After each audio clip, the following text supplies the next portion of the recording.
Polisi terus bekerja mengungkap kejadian kecelakaan lalu lintas bis Sriwijaya jurusan Bengkulu Palembang yang terjun ke Sungai Lematang, Desa Teluk Penidai Dempo, Tengah Pagaralam 1 minggu lalu.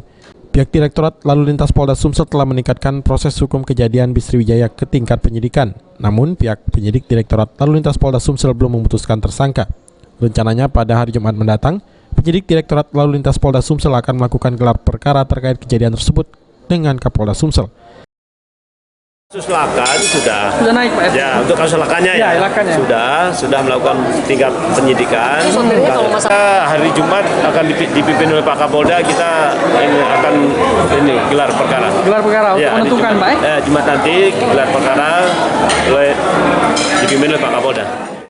Dengan dilakukan proses gelar perkara, nantinya akan menentukan langkah selanjutnya yang akan dilakukan pihak Direktorat Lalu Lintas Polda Sumsel untuk mengusut kejadian kecelakaan bis Sriwijaya yang menyebabkan puluhan korban, terdiri dari 35 korban tewas dan 13 korban selamat.